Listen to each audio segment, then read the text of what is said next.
বিয়ে শাদীতে আমাদের দেশে মনে করা হয় যে একজন উকিল বাবা লাগে, এরকম একটা ধারণা আছে না? নেই? মেয়ের ইজিন আনার জন্য গায়রে মাহরাম একজন উকিল বাবা হয়, অনেক সময় যায় অনুমতি আনে। এইভাবে উকিল বাবা বানানো পরিষ্কারভাবে হারাম। পরিষ্কারভাবে মুরব্বীরা ভালো করে শুনে রাখেন, যারা যারা উকিল বাবা আছেন এই বাবাগিরি ছেড়ে দেন। বাংলাদেশের বাবার কোনো শেষ নাই। খাজা বাবা, উকিল বাবা, ন্যাংটা বাবা, কত বাবা আছে। আল্লাহ তাআলা এই সমস্ত নকল বাবা থেকে আমাদেরকে হেফাজত করুন। বিয়ে উপলক্ষে কোনো উকিল বাবা টাবা চলবে না।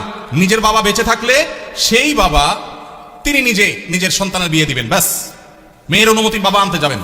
জাজ্জল্যমান বাবা উপস্থিত, আগাগোড়া পাঁচ হাতি বাবা আছে, এরপরও দেখা যায় আরেকজন উকিল বাবা সেজে সেখানে নাটক করতে যায় অনুমতি আনার জন্য। এই নাটক করা জায়েজ নাই, পরিষ্কারভাবে হারাম। পর্দাহীনতার কারণে বিশেষ করে গায়রে মাহরাম কেউ যখন উকিল বাবা সাজে, ওই মেয়ে সারা জীবন তারে বাপ বাপ ডাকে, খানা খাওয়ায়। এটা আমাদের সামাজিক মানে একটা কুসংস্কার বলতে পারেন, এর সাথে ইসলামের কোনো সম্পর্ক।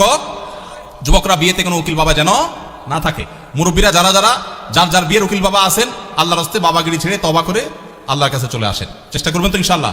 এই উকিল বাবার নাম দিয়া পর্দাহীনতা, দুই নম্বরই হাজারটা জিনিস হয়। নিজের বাবারই খবর না, কিসের আবার উকিল বাবা। হ্যাঁ, উকিল বাবার লোকে বলে ভাগছে কোন মেয়ে। আল্লাহ মাফ করুক আমাদেরকে। ওই যে বেশরিয়তি কাজ করলে তো একটা না একটা অঘটন ঘটবেই, এই জন্য এই সমস্ত অন্যায় কাজ করা যাবে না। আমাদের পরিবারে অনেকে অনেক সময় বড় রোগে আক্রান্ত হন, যেমন cancer, brain tumour, liver cirrhosis ইত্যাদি। এই ধরনের রোগের চিকিৎসার ক্ষেত্রে অনেকে তার পুরো সম্পদ বিক্রি করে ফেলে, নিঃস্ব হয়ে যায়। শরীর দৃষ্টিকোণ থেকে কতটুকু সম্পদ ব্যয় করা উচিত এমন ইসলামের নির্দেশনা কি? যদি আল্লাহ না করুন কেউ দুরারোগ্য ব্যাধিতে আক্রান্ত হন, তার চিকিৎসায় লক্ষ লক্ষ টাকার দরকার হয়, তার জমি জমা বিক্রি করা লাগে। প্রশ্নকর্তা ভাইয়ের জানার বিষয় হলো তার টোটাল অ্যাসেট থেকে কত পার্সেন্ট তার নিজের ট্রিটমেন্টে খরচ করা যাবে। এর উত্তর হলো এর কোনো পার্সেন্টেজ শরীয়ত ঠিক করে দেয় নাই।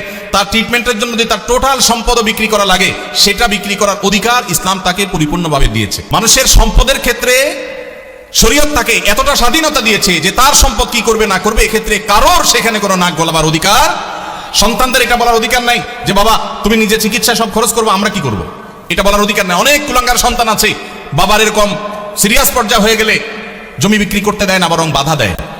আছে না নাই? মনে রাখবেন, বাপদাদার সম্পদ দিয়ে মানুষ ধনী হয় না, হলেও সেটা সাস্টেইন করে না, টেকসই হয় না। মানুষ নিজস্ব চেষ্টায় আল্লাহর অনুগ্রহে ধনী হয়।